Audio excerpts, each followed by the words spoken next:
Nou, hoe gaan we het openen? Hij is aan het opnemen. Oh shit.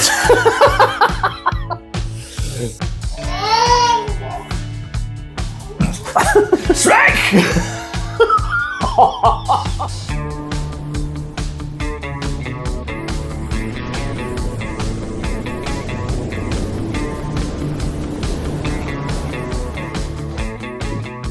This is going to be a new thing for the channel. Tom and I used to travel to events a lot in the past. Like I said, there's a baby in the room. We used to travel to events together in the past a lot. But his car got too small, so I had to travel alone again. But when we traveled to those events, we always had the conversations of a few hours long. And some people really wanted to know what kind of stuff we talked about at those moments. A lot. Exactly. So we decided to make a sort of podcast thingy, in where we just talked and just see what comes up related to reenactment.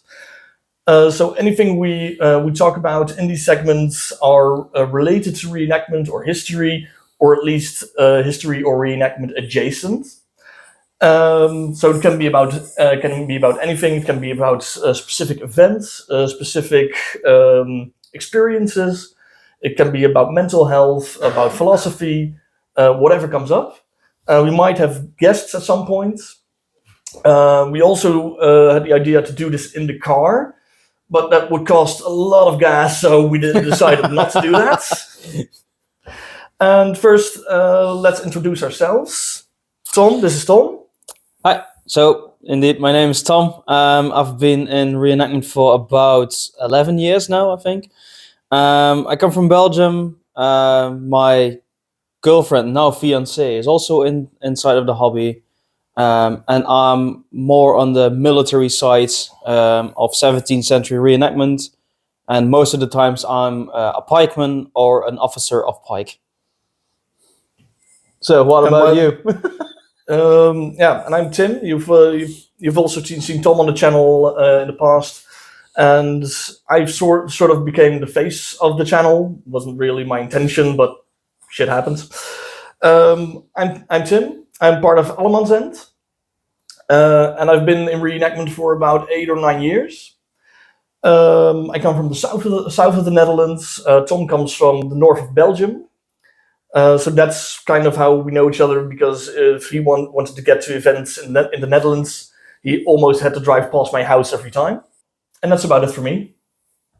All right, let's start on the first subject then that we wrote down in the book, the big book, the tiny notebook, the tiny pink notebook. Oh, for anyone who doesn't know, I'm completely colorblind. which gets to some hilarious stuff sometimes, but it's all okay. So I just discovered this is a pink notebook. But yeah, we've got a whole list of subjects we would like to talk about, just with each other, but also with other people. So we might have guests over at some point. We'll just see what happens, and whatever we throw to the wall and sticks. So this might be just a one-off, or this might be the start of a whole series. We'll see. The first subject we wanted to talk about is why 17th century or 80 Years War. So, Tom, why did you start doing 80 Years War reenactment, or at least 17th century reenactment? Well, I started this hobby because I used to be like an amateur archaeologist with my dad. And we went to the battlefield of Newport from 1600.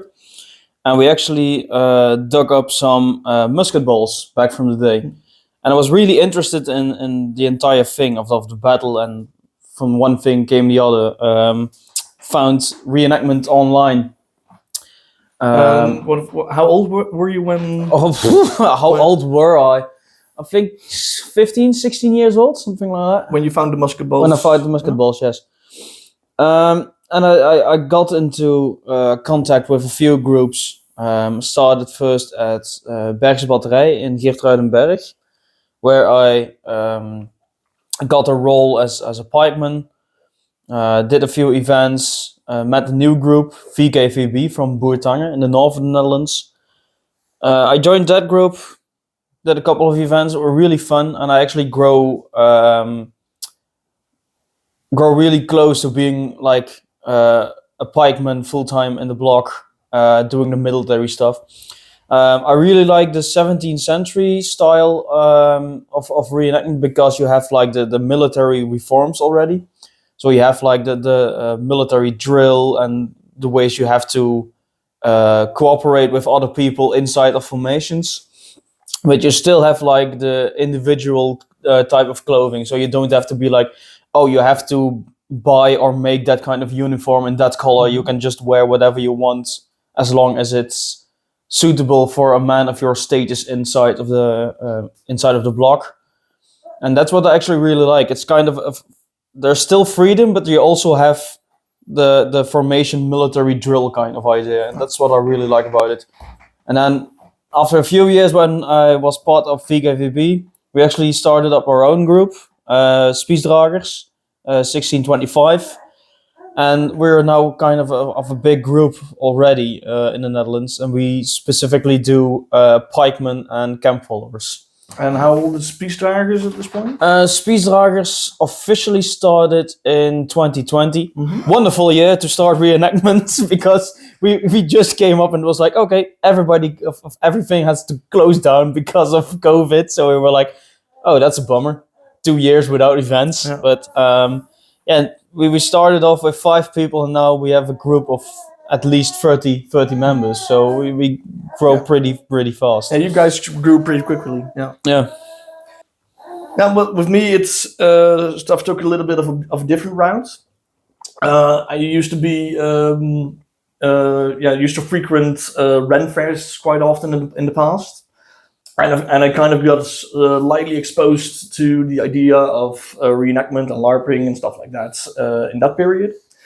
I was always really interested in pirate history, and at one point I was scrolling on the website of Pirate Fashions, who sell a wonderful array of Farby Hollywood-esque pirates. Jack Sparrow cosplay everywhere. Exactly. But they also had a few other resources on that site. One of those resources was a list of pirate reenactment groups around the world. And under the Netherlands, there was one group listed, and that group was Allemansend. So I decided to reach out to Allemansend, and I went to visit at an event. I might tell the story at some point, but I had a lot of trouble getting to the event. I can remember. You know the story. And I had a wonderful time meeting all the members of Allemansend at that point, and that clicked really well for me. So I decided to join them at an event. Well, this took another year because the last event of that year got cancelled. So it's not a year, but more than half a year. I had to wait to actually join an event. I almost got hypothermia at that event. So that also went well, but I still came back for the next event. What was that, Archeon? That was Archeon. I think we have similar experiences with first-time Archeon events at the same thing. Archeon is a museum park which we frequent almost yearly. And my first time there, I almost got hypothermia. And Tom's first event when his group went with Allemansend at Archeon, they also had to go home because of the cold. It was too cold. And it's an event in April, and April in the Netherlands can be either really cold or really hot. Yeah, it's kind of just a throw of the dice which one it will be. But where was I? Oh yeah. I got hypothermia at the Archeon event, and ik knip je gewoon een heel stuk uit, hoor. Ja, maar dat is juist het leuk om dit erin te laten. Ik heb die macht. He has the power. Allemansend is a maritime group, and we also do pirate reenactment, or in our case, early 18th century reenactment. Only there aren't a lot of events in the Netherlands that cater to that time period. and there are more events and more fun events for 80 Years' War in 17th century. So that's why the 17th century really just grew on me. In the beginning, I wasn't really interested in 17th century because in my youth, in 2002, the whole Netherlands kind of celebrated that the VOC was established in 1602. So that was kind of, what's the word again? In Dutch, it's jubileum. A jubilee. Jubilee. Jubilee. Yeah. If we translate anything wrong, just put it in the comments. Oh, no. We will translate stuff wrong. We will. And it's up to you to find out what. So yeah, that's kind of how I got into 17th century, and it really just grew on me, and the detail in research and just finding weird kind of small stories like the detail about Bekkensnijden, about which I've made a video a few years ago. It's a little bit cringy, but most of my videos are, to be honest. But just weird stuff like that that most people don't know about, but that were done or were said or did happen. Those things just really tickle me, and that's what I find most interesting about the hobby. All right. Awkward videos, yeah. We Oh, you want to talk about awkward videos? Let's go. No awkward stuff in the hobby as well, just in general. No, I've also used an awkward bit of you in some videos. The bit with the tassets. The tacet dance. It's really a lot of content that we actually film is getting cut from the videos, but actually the things that I hate the most, he always puts into the videos. But it sums up you as a person. Yeah, as a complete idiot who tries to be normal. But okay, if you think that's the greatest part of it. Yeah, but a complete idiot that's trying to be normal, isn't that just every reenactor outside of reenactments? Yeah, it is actually that is a good definition about it. But like awkward stuff, seeing videos back from years ago, or even seeing pictures from the start of when we started doing reenactment, I always go like, oh, have I really put that on really? And as you progress in the hobby, you learn more stuff and about what type of clothing is correct and what's not. And you always start off as kind of this Ren Fair boy who is like, oh, I'm gonna start reenactment, and then after a few years you're going back like... I'm going to cut you off there because that's a subject we have in the little pink book. Oh yeah, of course. And we're going to do a little bit of a deep dive into that at some point. Sorry, I'm ranting about it. And that time is not now. Oh, okay, if you're not ready for it, just say it, indeed. No, I'm not ready. No, but a thing I do want to talk about, because we had the Slag om Grolle, the Battle of Grolle, 2 weeks ago, 3 weeks, 2 weeks ago, right? 2 weeks ago, 2 weeks ago.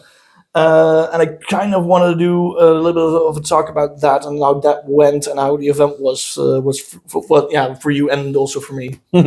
Oh yeah, it was a great event. It's always it feels like the World Championship of 17th century reenactment. All kind of. A little bit is, but I think we should also give a little bit of context on the Battle of Grolle, because some people watch this, or a lot of people watch this, might not know what it is. The Battle of Grolle is the biggest 17th century 17th century reenactment event, at least in the Netherlands, and it's one of the biggest ones in Europe. There, at a given time, there are about 1,500 to 1,800 reenactors. Something like that, yeah. At the event, there's always like 1,500 people on the field most of the time. So yeah. Yeah, and there are groups from all around the world who visited from all over Europe, from the US.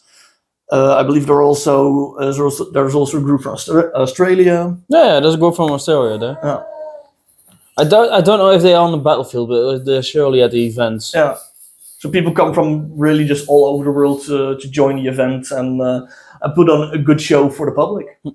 Also, the fact about the Battle of Grolle that's also very appealing to a lot of reenactors to come is normally the battle scenario is a bit made about what kind of space you got to do the reenactment. And at Grolle, the battlefield is actually really prepared and made for the reenactment. So you have they reenacted the siege of the city of Grolle back in the day in 1627. The siege in which the Dutch troops tried to capture the city of Grolle from the Spanish. And on the battlefield, you can see they actually recreated a gun battery with 3 gun ports. I think they're the big battery. Yeah, the big battery. I think there are 3 guns on it. And then you have 2 approach trenches towards the city where a lot of fun stuff happens. And the event starts on the first battle starts on Friday, and the last battle is on Sunday. And every following day, the trenches get a bit longer. Yeah, it's indeed it's very funny because our encampment is next to the battlefield most of the times, and at night they're actually digging the trenches. So during the night we can hear the machines going like, oh boy, the trenches are getting longer now. Okay, so it's stuff that keeps me awake at night, you know. Yeah, your group is next to the battlefield. My group was a bit farther away from the battlefield, so we always had to walk towards your group because we joined your group on the battlefield this edition. And I often had to go earlier because I left some of my gear with you guys, and I often had impeccable timing. Because I happen to always arrive exactly because I always arrived exactly on time, just before the battle started, and I still had time to put on my gear. And when I put on my gear, they were already lining up for the battle. But yeah, how was this edition of Grolle for you?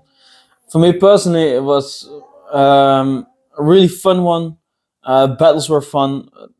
Perhaps a bit of too long. We had to wait a long time before we got actually go into the action of the battlefield. But it's actually every event because there's so many groups on the battlefield that you really have to switch around who's on the front line, who's in the back getting cared for and having something to drink and stuff. But yeah, the battle itself was pretty good. We had some nice action with some English groups. A really fun encounter with a Spanish group. That was a lot of fun push of pike action. For me personally, it also was a very special edition of Grolle because I went on one knee for my girlfriend, which is now my fiancée. So yeah, she said yes. My girlfriend and I have been together for 11 years, so as long as I'm doing the hobby. And she's in the hobby as well. Yeah, she's in the hobby as well. She's a settler who follows she's a camp follower. So yeah, it was a really special edition for me. Yeah. Also had a lot of fun meeting old friends, new friends during the battle itself, but also on the after parties and stuff. So yeah, I really enjoyed it. But how was yours? Of course, I've talked to you on the event itself, but how was it for you? For me, there was a variation of experiences at Grolle. And there's a bit of a backstory to that. I've been trying out antidepressants lately since September, and that's at this point I haven't found the right dosage and the right type of antidepressant that actually works for me. So my first 2 days at Grolle were a bit heavier days for me. But at least on the Sunday, I really started to enjoy myself and let go of all the baggage my mind was bringing to the event. So the last day I really enjoyed, and I also enjoyed the days before. But every time I lay down in my tent, I started getting thoughts like I shouldn't be here and stuff like that, and insecurities and stuff like that. But there were a lot of lighter moments that always make me think like I'm happy to be here, and I'm really glad I get to get these experiences and do this kind of hobby with my friends and people I really care about, and the group I have. I'm really thankful for Allemansend and the people that are part of our group, and the bond I have with all of them. As in Grolle, on the battlefield, I had the role, the honor of being. The honorable role of being your bodyguard in this edition. You were a pretty good bodyguard in the field, yeah. I had a couple of times that I saw people coming towards me with swords or pikes, and I was like, oh, now we're gonna fight, and then just at the right moment you just stepped in, and I was like, oh, perfect. And can you talk a bit about your role on the battlefield, because you weren't just a pikeman or a musketeer? No, I was the officer of pike, a sergeant, and it was my job to lead that bunch of idiots, I sometimes call them, but they're actually pretty good professional soldiers in that way. It was my role to put them on the battlefield where they were mostly needed. So I got my orders from higher ups. So there's a captain, lieutenant. There's guys who really care about the scenario and who send people to different locations to further the goals of the scenario. Because your company, your pike company, was in this case part of the Green Beret. What's the Green Beret and how does that function? The Green Brigade is actually an organization that has been set up in Germany by a few German groups, reenactment groups, who try to reenact the Swedish Green Brigade during the 30 Years' War. And our groups have been part of that organization for a few years now. For Spiesdraegers itself was the first year that we joined them, and we are one of the sections of the brigade. So the brigade is always split up in several sections. So you have section 1, 2, 3, and 4 with the muskets, but also with pikes. And our group was section 4 of the pike block. So we got our orders from the high command of the brigade, like, okay, your section has to go there now, your section has to go there. And I got the orders, and it was my job to put the people on the battlefield where they were mostly needed, where the request was that we were. And it was also my responsibility to make sure that everybody was also safe on that battlefield. So checking the weapons, checking that the fighting is all in a safe amount of violence, actually. So yeah, it is quite the responsibility. It's quite tiresome. After the battle, I always have to sit down for like half an hour to go like, okay, that was it then. But yeah, just let your shirt dry. Yeah, something like that. But it's really fun. I've been on Grolle as a pikeman as well, a few years back, and it's a complete different. How do you call it? Experience, yes. A complete different experience, because then you're part of the block and you only get orders. Yeah. So you just go where the orders tell you, and now you really have to think yourself a bit tactical, like, oh, if I position my block there's a cavalry, there's an enemy block, how am I going to put the block? So it was really fun. So it feels a bit like wargaming, but in real life. Yeah. Yeah, and about the Green Brigade, because the Spiesdraegers, it was the first time for the Spiesdraegers that they got to join the Green Beret, brigade, not beret. It was the first time that the Spiesdraegers got to join the Green Brigade.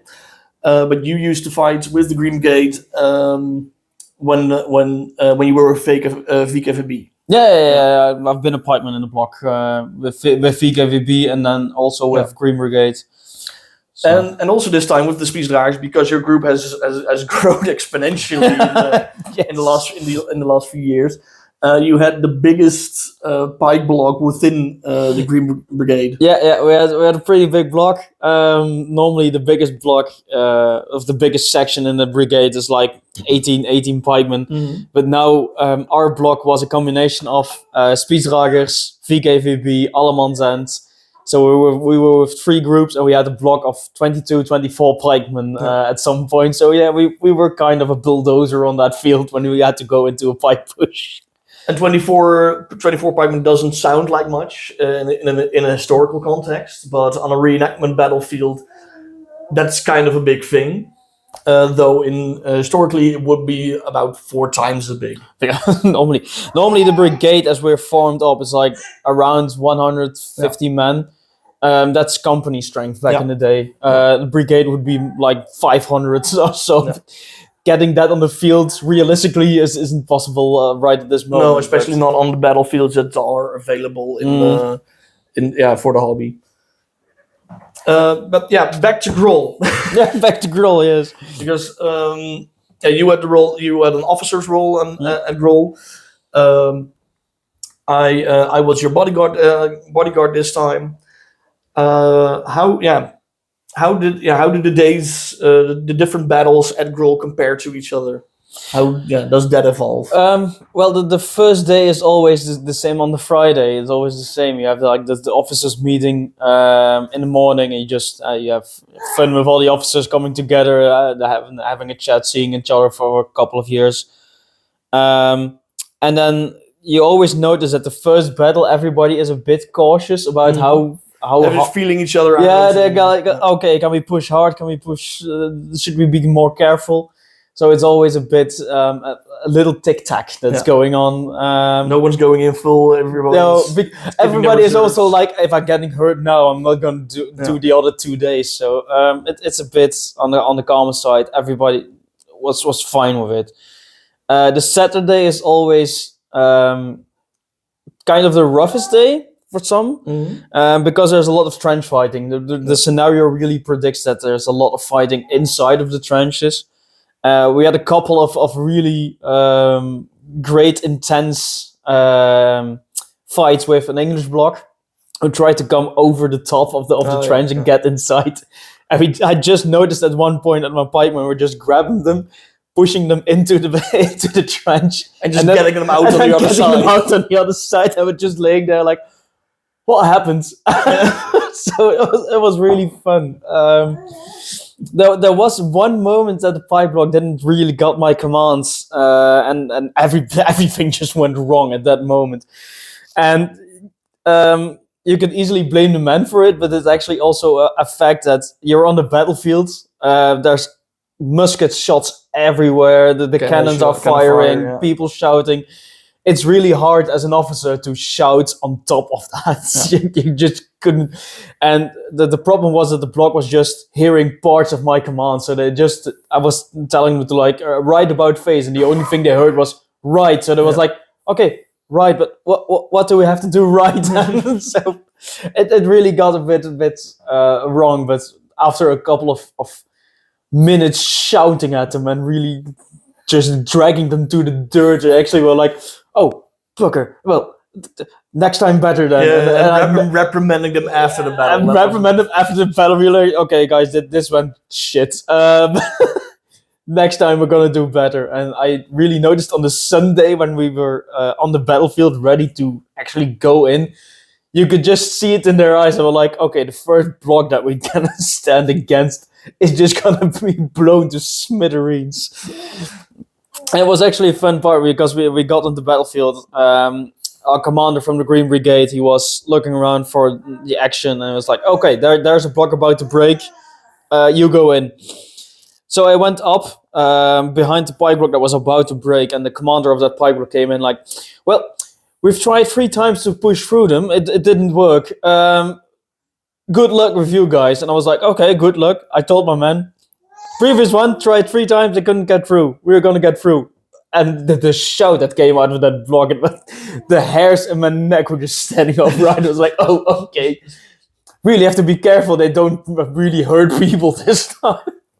And we went in and with one push, we actually just pushed him into the trench. The commander of the Spanish bloc was like, no, please stop. So, but the Sunday... And after that, your guys retreated back to give the Spanish room to retreat as well. Yeah. And Tom, you really got to explain this to me because I thought it wasn't allowed to pitch your tent on the battlefield. Yeah. The innuendo. Yeah, I was pretty proud of the boys Yeah. back then. Yes. And the fact that you were always constantly hugging me as soon as I got into the front rank. It was like I was an officer just going to the front rank, looking at the man like, okay, is everybody back online? And then I always felt like the warm embrace of a guy with a rondas with his shield coming behind me. I was just always expecting like hearing the musket balls just hitting the shield, but it's like that at that moment I would have really been scared if you heard it, because that's not what's supposed to happen. No, but that's also kind of stupid enough.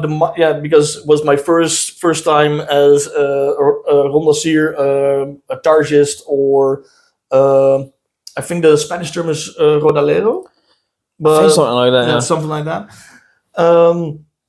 So I really tried to get into the mindset. Okay, I should have a bulletproof shield, or at least a musket ball resistant shield, and the officer will always stand in front of the front line, as we always do. Yeah. So the shield should be in front of the officer at all times. Well, officers' casualties was pretty high back then as well. If you read back the reports on the Battle of Newport in 1600, you can read like almost every Scottish officer got killed during the battle because they were in front of the man just giving orders and then getting shot. So, but it's always a good idea to just shoot the git with the halberd. Yeah, probably yes.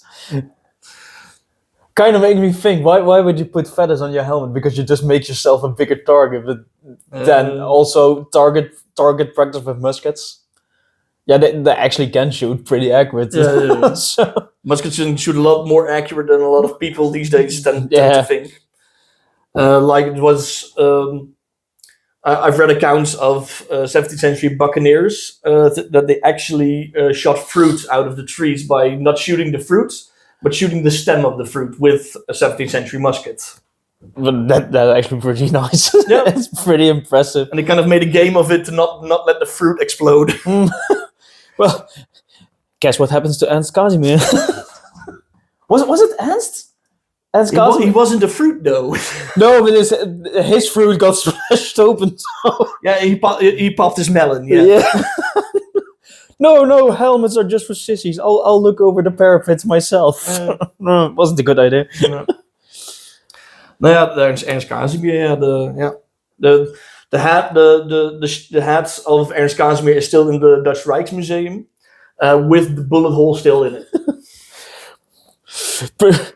Pretty gruesome, actually. Yeah, look at like every part of his clothing that he wore back on the day is in the museum. Yeah. What a way to go, though. I do think it's interesting that there's his shirt. There's blood on his shirt, but not on his riding cloak. Yeah, on his head for that matter. Yeah, his head is perfectly clean with just a hole in it. Well, they did an analysis of the hat, and there are traces. It's a bit hard because it's not blood traces, but there are metal traces. There are iron traces, for which they can deduce that the iron came from his blood. Oh, that's impressive. Yeah, you can do that. Yeah, because there was a Dutch program, I think 2 years ago, in which they tried to see if they could prove that the head of Ernst Casimir was the head of Ernst Casimir. And they got as close as they could get to prove that it was his head with documentation and analysis of the materials. Yeah. But they also did the same for the book chest of Hugo de Groot. And which one? Because there are like 5 or so. Yeah, 3 of them. There are 5, but I believe of 3 of the 5, they could immediately prove that they were his. and there were 2 left that were actually the plausible that they could have been. The one from Rijksmuseum and the one from Slot Loevestein itself, I guess. No, the one of Slot Loevestein, I think that one was too big. It could be, yeah. But it was a pretty interesting program. But they also did the boekkist of Hugo de Groot, the head of Ernst Casimir, and the sword of Grutte Pier. Oh yeah. Yeah. I can And for who imagine. doesn't know, the sword of Grotte-Pier is a sword in the Frisian Museum in Friesland, in the one of the most upper Dutch provinces.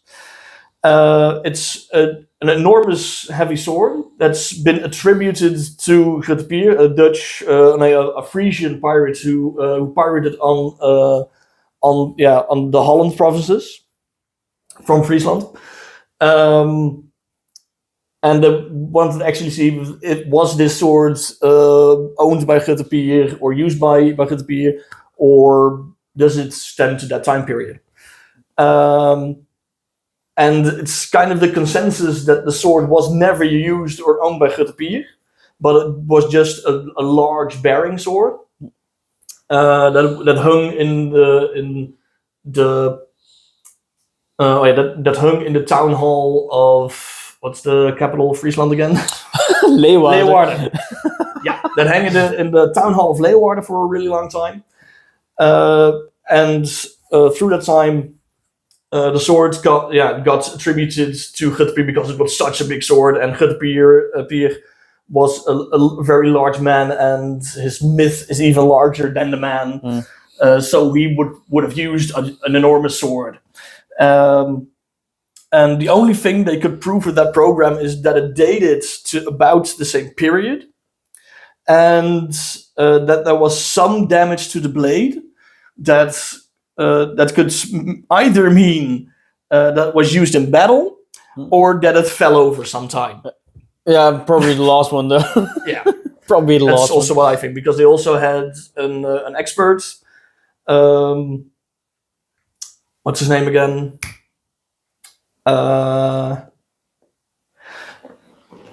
They also had an expert look at the sword. He also runs a YouTube channel called The Historical Vechtschule. And he deduced that he got to swing around a replica of the Grotte-Pier sword. And he deduced that the sword wasn't fit to actually be used on the battlefield. But hey, back to Grolle. Back to Grolle, yes. Yeah, because we also met a few other. Because I just talked about. It really irritates me that I forgot his name at this point. From the story of Vechtschule. If you know it, put it in the comments. Yeah, please put it in the comments. Meet the engagement. Because we also met at Grolle. We also met a few other people that we have also seen on YouTube a few times. From the JIF Museum? Yeah, Jamestown, I think. Jamestown, yeah, it's Jamestown Colonial Museum in Virginia. Yeah, Virginia, probably Virginia. Yeah, Yeah, okay. America at least. Yeah, we can't fact check anything we say in this video, so take anything we say with a wheelbarrow of salt, not just a pinch. We met two people. We've also seen those videos, like the excellent video about the camp follower. I will link that video in the video description. And they were really nice and fun people to actually meet. I met them during the party on the last night of Grolle. That's when I spoke to them while there was a band playing, and were a lot of people around us, so it wasn't the easiest thing to actually make a good conversation. But you spoke to them earlier, I believe. Not really. No. No. Okay. My fiance did. But I've talked to them the same moment as you during that party. So. Yeah, because I thought you also spoke to them earlier, because a member of our group also spoke to them. I believe on the Saturday already, or on the Friday. Yeah, I think during the officers meeting we talked to them a little bit, but then just in the moment I was starting to have some chats. I wasn't at the first. Meeting started, I wasn't at the first officers meeting. I was on the second and the third one, but I'm not in the first one.